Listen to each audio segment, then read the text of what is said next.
Muy buenos días a todos desde sus casas, los que están allá en ese propósito de compartir juntos esos tiempos de enseñanza, de predicación de la palabra de Dios. A todos aquí, los que nos visitan también, una bendición muy especial, sabiendo que Dios nos habla, nos ministra como iglesia, como familia de Dios, siempre honrando al gran Rey y Señor. Bueno, continuamos y hoy quiero hablar sobre un tema muy específico, estar preparado para dar respuesta. Hemos hablado mucho de la oración, hemos hablado mucho de la importancia de orar al Señor a quien le predico, etcétera, y cómo orar en la intimidad con Dios y mucho sobre la oración, pero también hemos compartido sobre el predicar. Y bueno, ahora quiero resaltar tenemos la respuesta adecuada cuando nos pregunten. Entonces, eso tiene que ver con lo que se llama la palabra. Hay una palabra muy específica para este propósito eh, de presentar defensa al Señor, el presentar defensa. Entonces, el Señor quiere que nosotros estemos preparados para toda buena obra.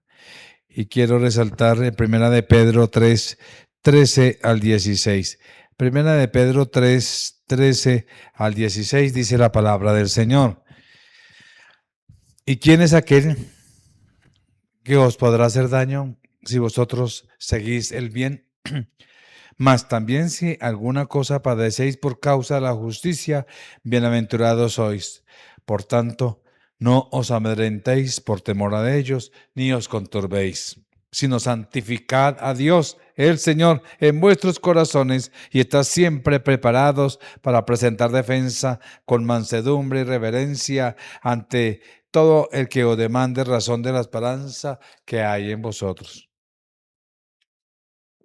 teniendo buena conciencia para en lo que murmuran de vosotros como de malhechores, sean avergonzados los que calumnian vuestra buena conducta en Cristo. Entonces, mis amados, hoy vamos a explorar 4 cosas importantes. Primero, preparados para santificar. Segundo, preparados para defender nuestra esperanza.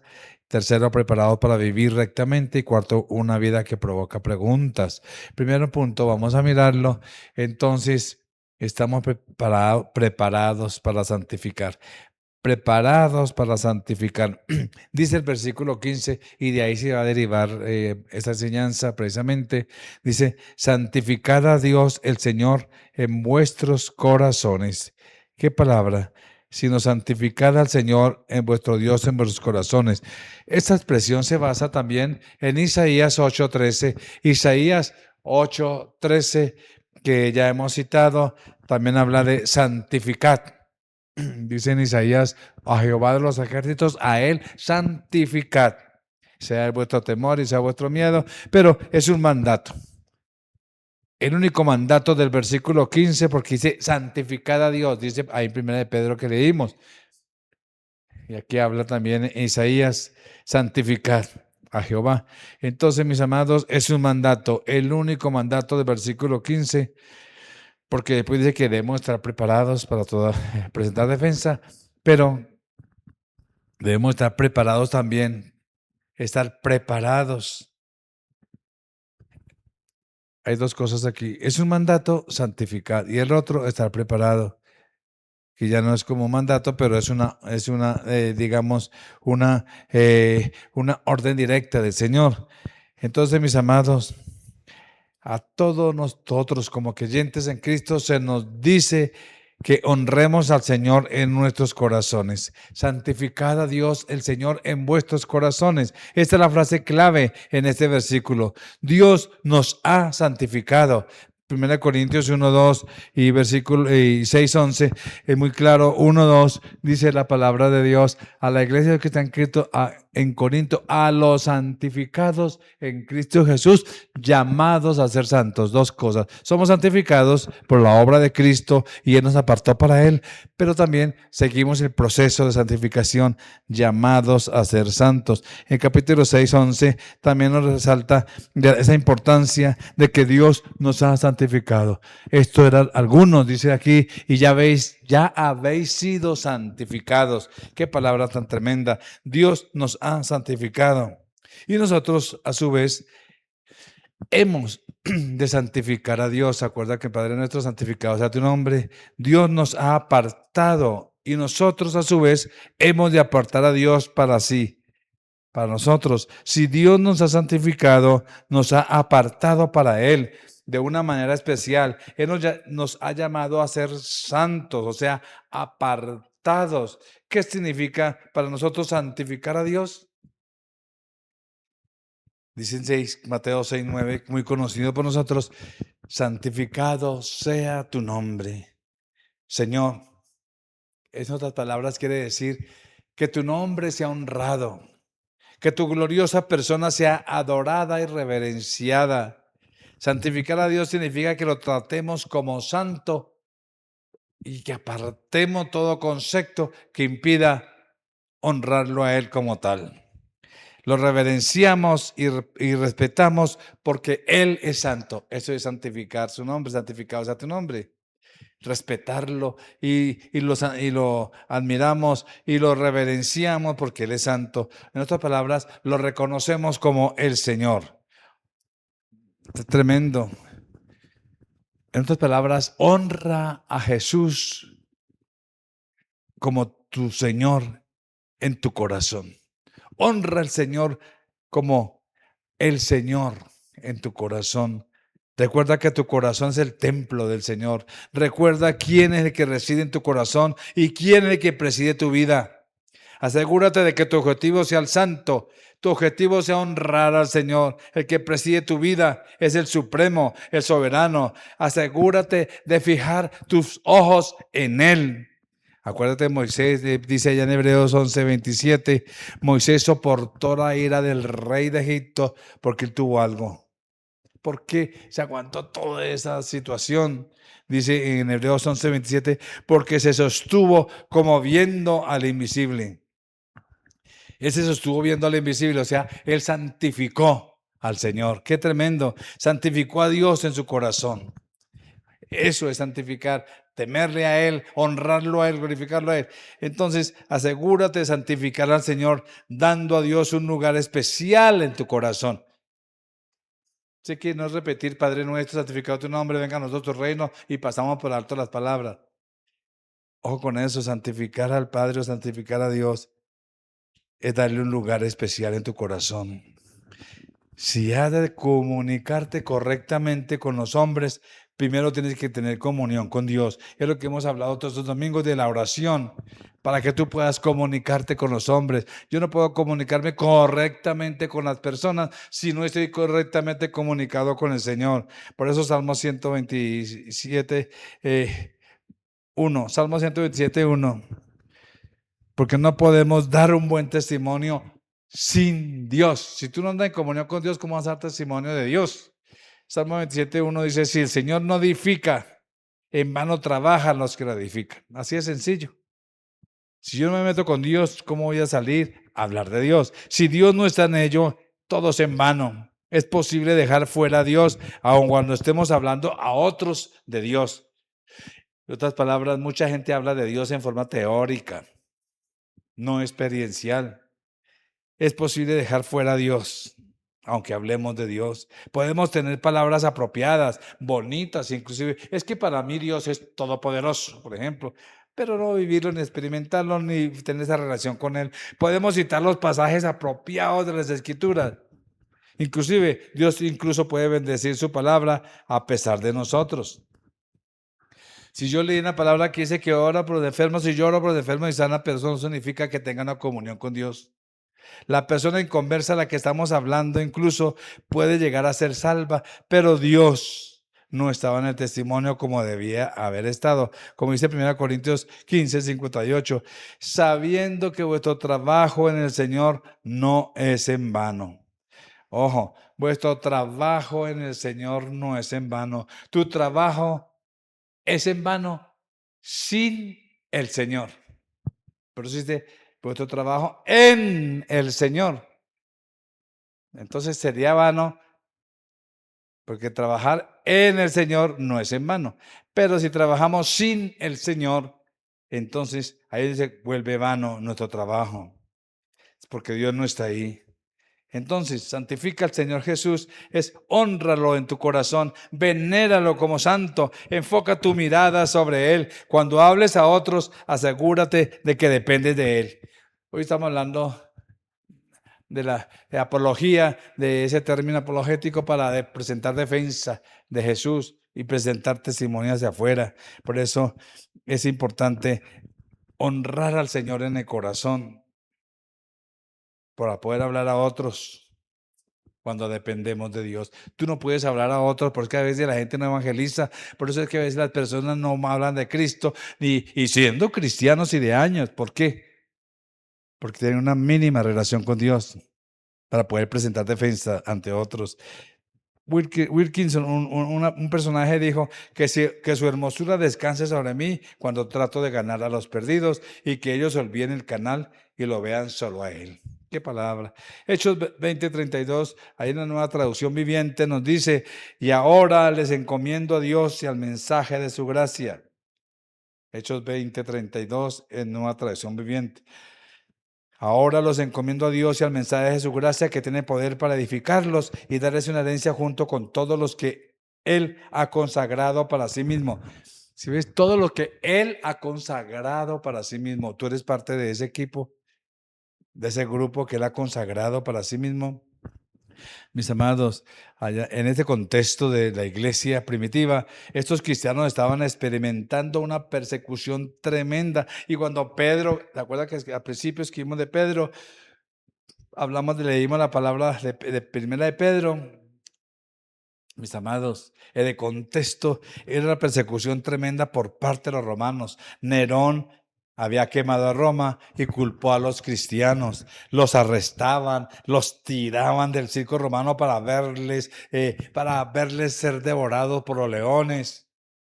Y ellos lo hacían por entretenimiento. También los usaban para encender las lámparas en las calles en las noches, como si fueran lámparas allá, y ponían los cuerpos amarrados a un poste y los llenaban de gasolina y prendían como si fuera una lámpara encendida.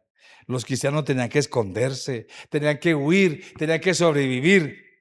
Pero era algo importante. A estos cristianos que estaban siendo perseguidos, Pedro los invita a consagrar a Cristo como el Señor de sus vidas. ¡Wow! Colocar a Cristo en la posición más alta de nuestras vidas quizás es algo más sencillo de hacer cuando estamos en tiempos tranquilos, serenos, de bonanza. Pero Pedro instruye a los cristianos que están en una persecución muy acérrima a hacer esto en los tiempos de turbulencia y dificultad, mis amados. En medio de la persecución y el temor por la vida, ahí es que debemos santificar a Cristo. Y Pedro le dice santificar a Dios. Tremenda esa palabra de Pedro. En medio de tanta turbulencia, en medio de tanta presión y en medio de tanta circunstancia, santificad a Dios el Señor en vuestros corazones. Mis amados, la dificultad y el quebranto tienen la capacidad de mover la firmeza de nuestros pies. A veces como que estamos firmes, pero la dificultad como que nos debilita. Esa dificultad de ser impulsor de tantas inseguridades, de tanta ansiedad, de tanto llanto, de tanto lloro. Pero la palabra de Dios me dice que en ese momento santifique a Jesús en el corazón. En medio de los dolores, tristezas, dificultades, ¿cómo se hace? Digámoslo rápidamente, confiando en la absoluta soberanía de Dios, adorándolo aún entre lágrimas del dolor. buscando su dirección en su palabra con ruegos. Eso es santificar a Dios. El quebranto para los redimidos por Cristo es un momento de transformación. El Espíritu Santo está actuando en el corazón, cambiando cosas, eliminando algunas y poniendo nuevas cosas en nosotros, nuevos deseos. Entonces le dejamos el espacio para que lo haga, nos sometemos a lo que Él está haciendo. Cuando nosotros vamos al trono del Señor y cuando estamos ante su presencia, estos son los mejores momentos para cantar una alabanza a Dios. Entonces, mis amados, necesitamos colocar a Cristo en el trono de nuestras vidas y desde allí adorarlo como Rey. Es esa santificación la que daba paz interna, que le permitía enfrentar la persecución extrema a estos cristianos del primer siglo. Imagínate cuánto más hará con nuestra situación actual Dios, sea cual sea lo que te esté quejando hoy. Santifica a Cristo en tu corazón y vive en adoración al Rey.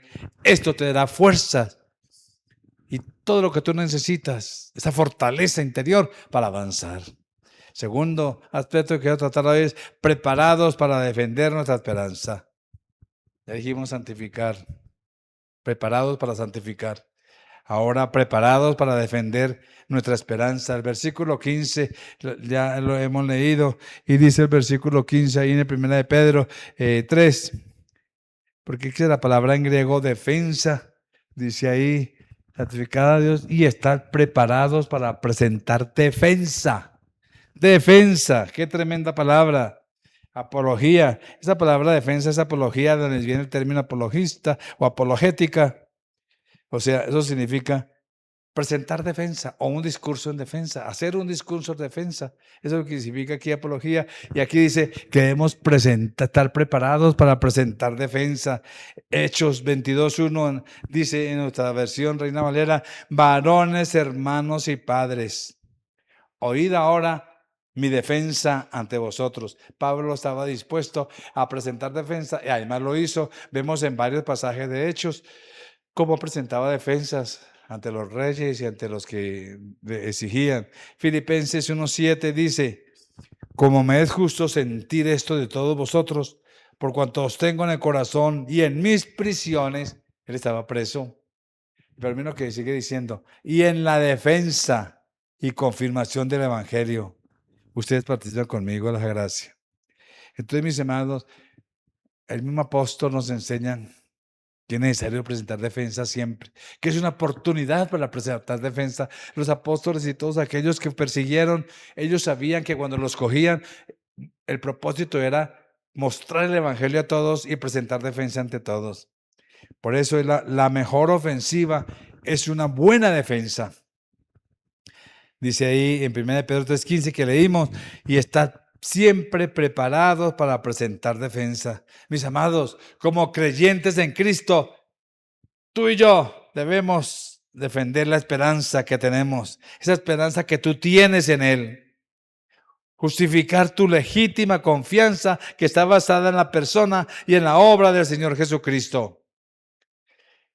Como creyentes en Cristo, tú y yo debemos defender en vista de las acusaciones falsas que se levantan contra el Señor. Porque hay mucha doctrina falsa y muchos creyentes callados. Es interesante, mis amados, que en la antigua Atenas, cada ciudadano tenía que defenderse personalmente si era acusado o llevado a juicio. Bueno, eso es lo que hacían en esos tiempos y cada uno se defendía, no había abogados o no había intermediarios. Pero mis amados, 1 Pedro 3:16, el contexto inmediato de 1 Pedro 3:15, los creyentes eran acusados falsamente por los inconversos. ¡Qué tremendo! Eran acusados falsamente por los inconversos. Dice ahí, sean avergonzados los que calumnian vuestra buena conducta en Cristo. Aquí lo tenemos, al final. Sean avergonzados. Los creyentes han de estar siempre preparados para dar defensa en vista de falsas acusaciones. Siempre te quieren encontrar el error. Siempre te quieren acusar por algo. Cuando tú andas con el Señor, entonces Dios está ahí. Miremos algunas ilustraciones bíblicas un ejemplos aquí rápidamente de lo que es presentar defensa. Pedro, por ejemplo, y los demás discípulos fueron falsamente acusados el día de Pentecostés. ¿Qué decían Hechos 2:13? Ja, ja, estos hombres están llenos de mosto, o sea, se la han pasado, perdón la expresión, tomando, hartando o bebiendo, lo que quieran. Están llenos de cerveza por todos lados. Pero Pedro levantó su voz y presentó una defensa hábil ahí, dice en Hechos 2:15. Y empezó así su defensa, mire. Estos no están ebrios como vosotros suponéis. Su defensa incluye una maravillosa presentación del Evangelio. Y ahí está entonces el capítulo 2, cómo presentó defensa. Otro ejemplo es Esteban. Esteban fue falsamente acusado por una multitud judía enfurecida y encontramos su magistral defensa en Hechos 7. Todo el capítulo lo podemos ver en Hechos 7. Pablo fue llevado ante los gobernantes en varias oportunidades, habiendo sido acusado. Ya vimos ahorita que él decía, para presentar mi defensa, y mi defensa, y mi defensa.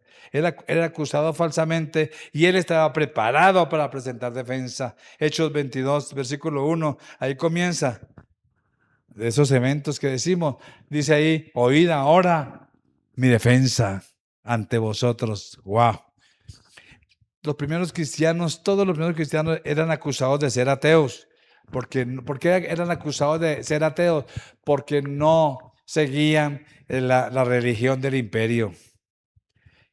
En los hogares romanos paganos se encontraban muchos ídolos y estatuas, pero en los hogares de los creyentes no se veían dioses visibles, de modo que eran acusados de creer en otros dioses.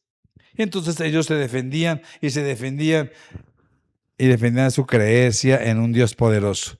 Martín Lutero fue acusado por la Iglesia Católica de ser hereje y de enseñar falsas doctrinas. De ahí sale esa memorable defensa y él dijo, aquí estoy, Dios me ayude, no puedo hacer otra cosa. Y así podemos ver la historia en todo sentido, en todo aspecto. Cada cristiano ya está equipado para presentar la esperanza en Cristo. Usted ya está equipado para presentar su esperanza. ¿O cuál es su esperanza? Su esperanza no es la salvación. Su esperanza no es estar con Cristo para siempre. ¿Por qué no presenta esa defensa? Mis amados, tenemos una esperanza en Cristo y estamos equipados para presentar la esperanza que hay en Cristo Jesús por aquello de ser ya cristianos. Entonces, mis amados, la responsabilidad de testificar a la gente fue una tarea dada a nosotros como individuos, a cada uno, no es a la iglesia local. Para entender que la iglesia es la que tiene que evangelizar, pero ¿quiénes componen la iglesia? Entonces la responsabilidad es para cada uno. La iglesia local es la base de operaciones, es como la embajada, nosotros los emisarios que representamos el reino. Cada uno de nosotros, los hijos de Dios, tenemos el enorme privilegio de ser embajadores de Cristo en cada lugar y en cada situación. Muchas veces Dios provee de una oportunidad donde somos testigos del quebranto ajeno. Sabemos una persona sufrir, etcétera. Ese es el momento para servirle a la persona, para poder allegar el rompehielo, para hablar de nuestra esperanza. No es momento de decirle, bueno, después vuelva, o ay, qué pena, estoy ocupado, o voy a hablar con el pastor para que le ayude. No, tú eres el embajador. Incluso si te convertiste hace 2 minutos, ya tienes palabra para darle a otra persona. Dios siempre está dispuesto a usarte para que tú estés atento a lo que Dios tenga para hablarle a alguien a tu alrededor. Considera la emergencia espiritual como algo para atender inmediatamente. Es como cuando un compañero suyo le dio un paro cardíaco y está ahí, ¿qué es lo primero que necesita? Una emergencia rápida. Una atención, una ayuda, pero hay muchos espiritualmente que le están dando paro cardíaco y nos damos cuenta. Pero ese momento espiritual para llegar a la persona y decirle esto es lo que está en Cristo. Cuando Dios llevó a Felipe junto al etíope, fue Felipe quien le explicó la esperanza que tenía.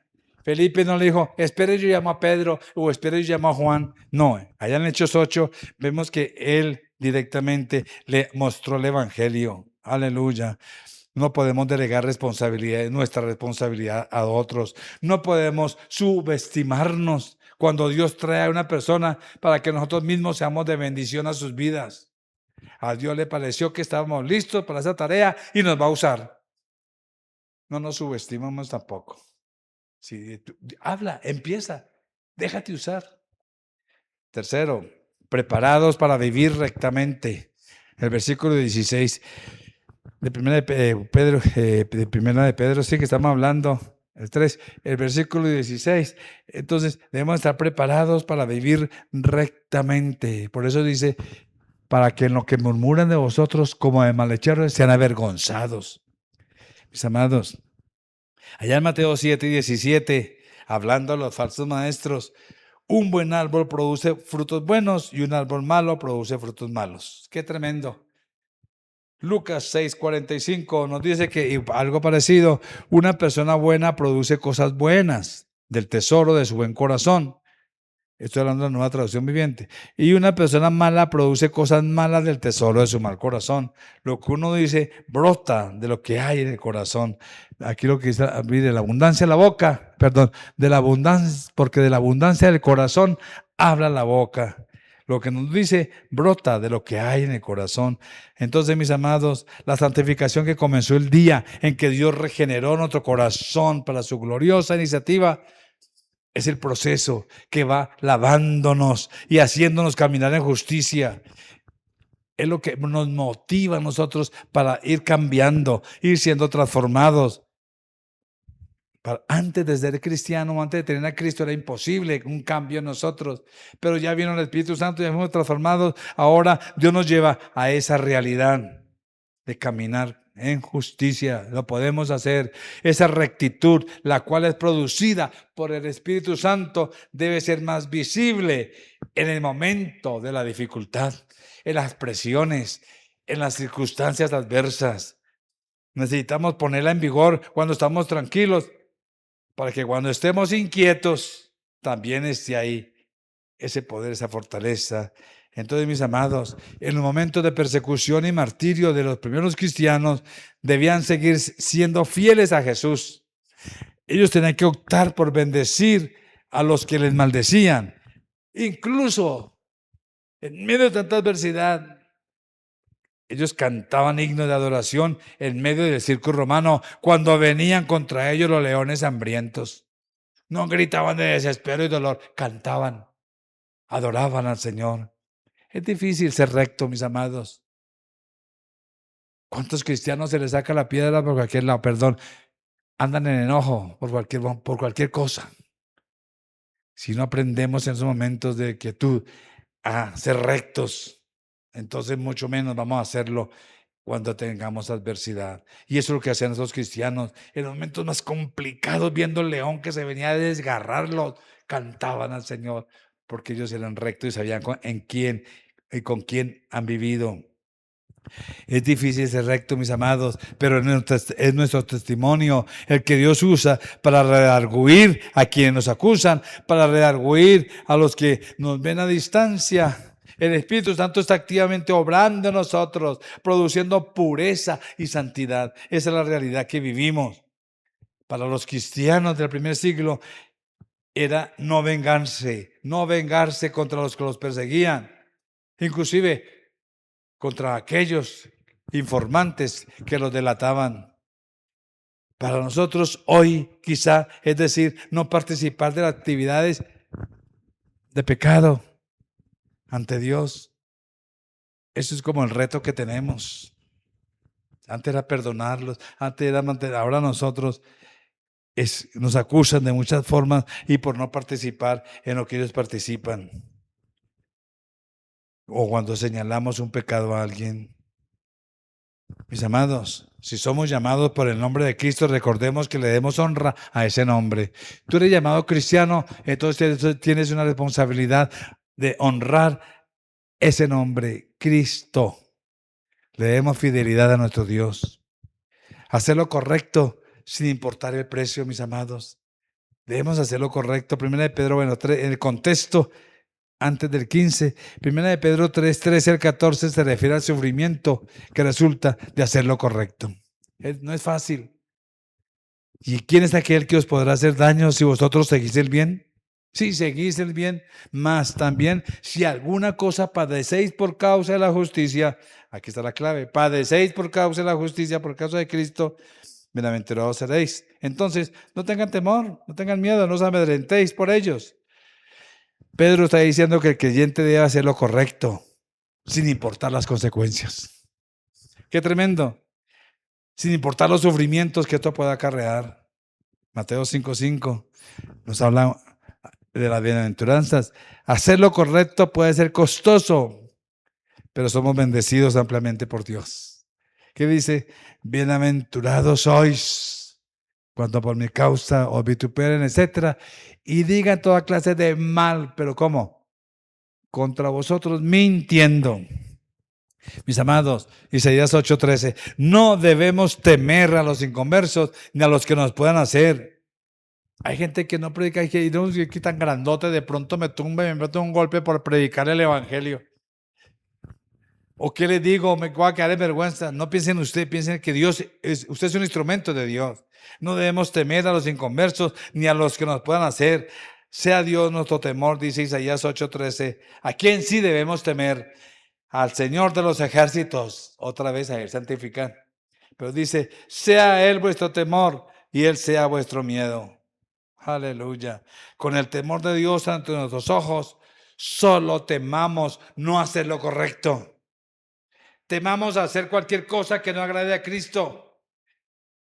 Que solo pensar en hacer lo malo nos aterrorice, mis amados. Con solo pensar es que yo no puedo hacer lo malo, nos aterrorice porque estamos ofendiendo a nuestro Señor.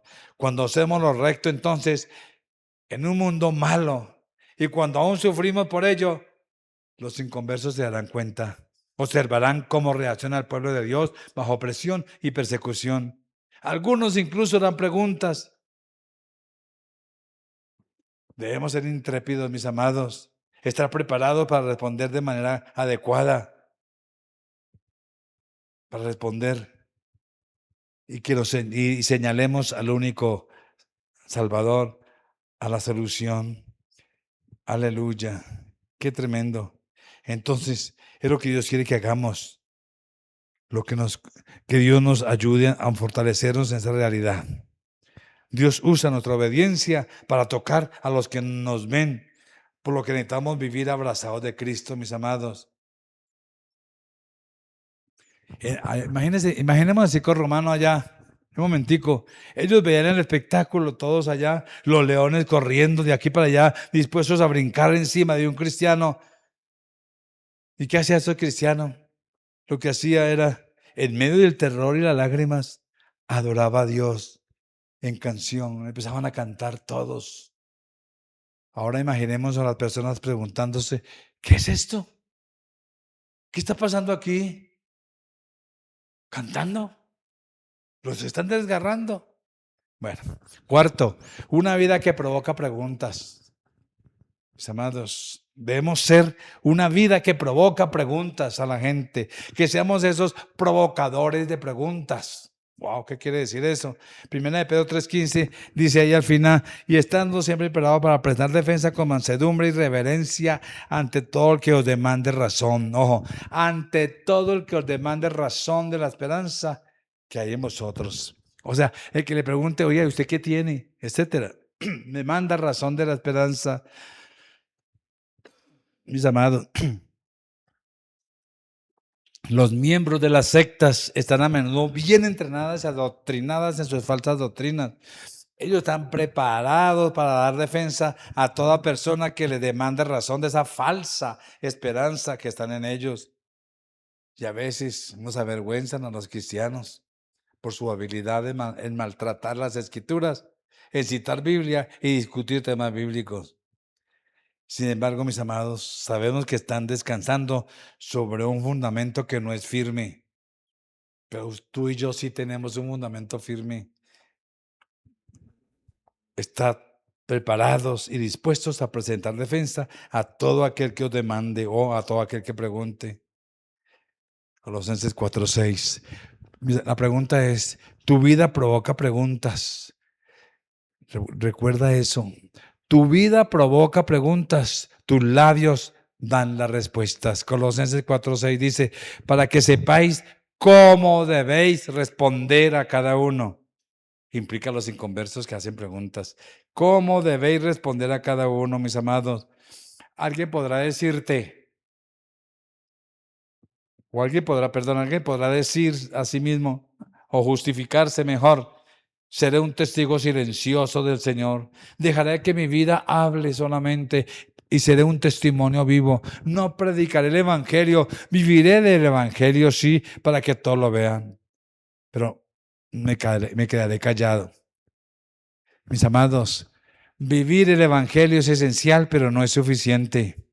Una parte de la vida incluye el hablar. Dios no quiere que solo tu vida esté dedicada a Él, sino Él quiere que también que tus labios estén dedicados a Él. No puedes divorciar tus labios de tu vida. Recordemos, muestra y habla. Ambos son necesarios. Mostrar y hablar. Debemos mostrar con nuestra vida y hablar con nuestros labios. Estamos siempre preparados para las preguntas que nos harán. Bueno, si estamos viviendo piadosamente con Cristo Jesús, como vimos al principio. Si te preguntan, por ejemplo, oiga, ¿por qué inclinas tu cabeza para orar? Oiga, ¿por qué vas a la iglesia 3 veces a la semana o muy seguido o todos los domingos a la iglesia? ¿Y por qué recorres tanta distancia para ir por allá a ese lugar? ¿Por qué nunca dices palabras groseras?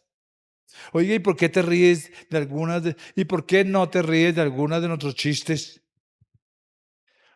Una preguntita, ¿usted por qué lee la Biblia? Otra pregunta, ¿no está la Biblia llena de errores y contradicciones y discrepancias? ¿Por qué la lee tanto? Bueno, la pregunta es para ti. ¿Estás preparado siempre para dar respuesta a esas preguntas?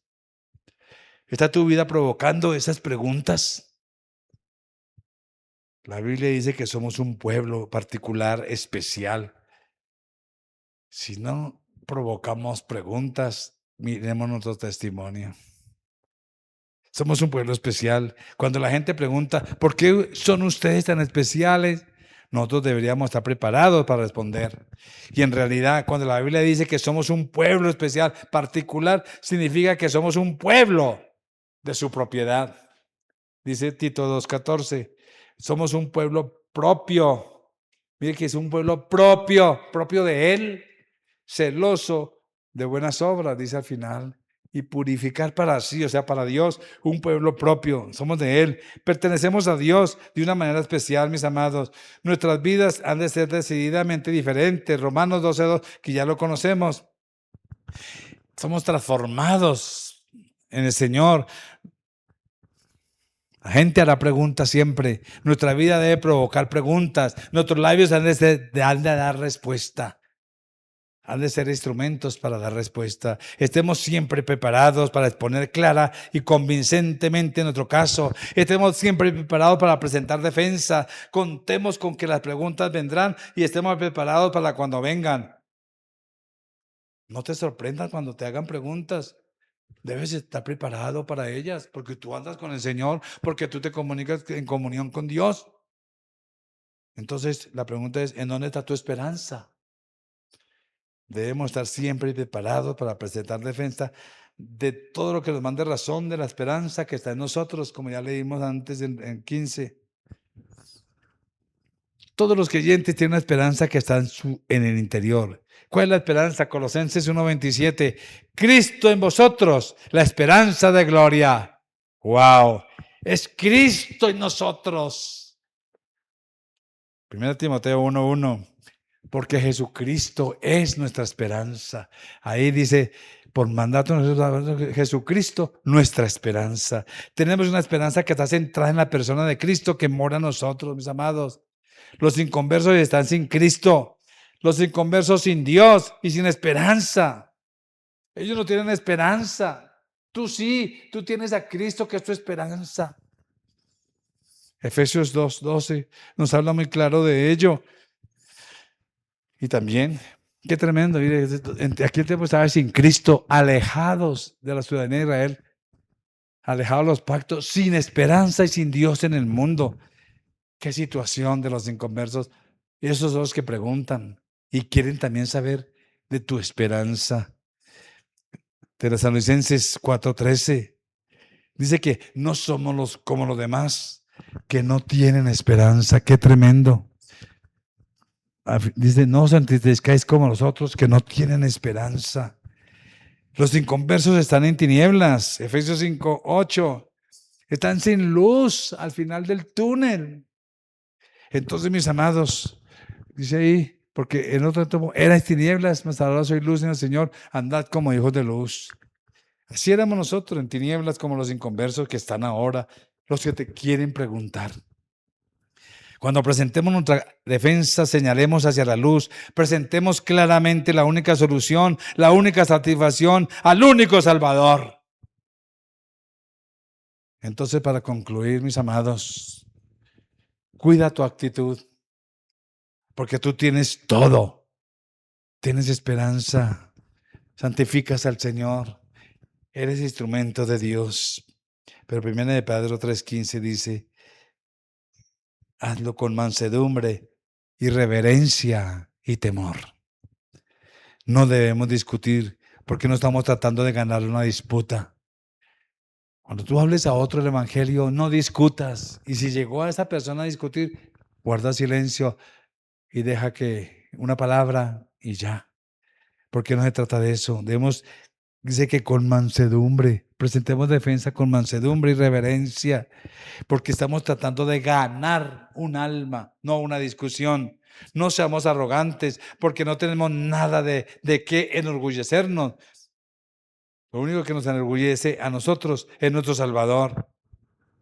No deberíamos ser hostiles y generar odio hacia el Señor.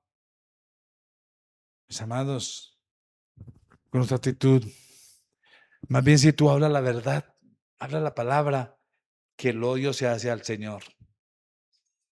Por lo que la verdad le está llegando a su corazón. Y no deberíamos tener actitud, es que yo soy más manso que tú, o más santo que tú, o a veces como que el dueño de la verdad. Acordémonos que también nosotros algún tiempo no teníamos la vestidura, estábamos sin zapatos, éramos iguales a ellos, como ya leímos, en las tinieblas. Entonces, mis amados, que Dios nos ayude a seguir el ejemplo de Jesús, Mateo 11:29. Dice la palabra del Señor, aprended de mí que soy manso y humilde de corazón. Aprended de mí que soy manso y humilde de corazón. El Señor era manso y humilde de corazón. Vistámonos del Señor Jesucristo, mis amados. Vistámonos de Él y sigamos su ejemplo para que podamos testificar a otros, presentar defensa y poder responder las preguntas, porque somos quienes generamos preguntas a otros. Que Dios nos ayude. Oremos. Padre, te damos gracias por este tiempo, por tu bondad, fidelidad y soberanía. Ayúdanos, Señor, a presentar defensa de lo que tenemos, por lo cual nos has llamado para proclamar tu palabra, proclamar el Evangelio. Ayúdanos, Señor, a ser esos proclamadores en el reino de los cielos. Pedimos que tu Espíritu Santo nos ayude, que podamos, Señor, estar preparados para santificarnos cada día. Preparados, Señor, para presentar defensa y para contestar. Gracias, Señor, por ayudarnos a ser sal y luz en medio de este mundo de tinieblas y densa oscuridad. Que podamos ser esas antorchas encendidas en medio de una generación perversa y maligna. Gracias, Señor, por mostrarnos la verdad y ayudarnos a andar en esa verdad y poder guiar a otros a esa verdad. En Cristo Jesús. Amén. Tengan una semana victoriosa, que Todopoderoso continúe bendiciéndoles plenamente.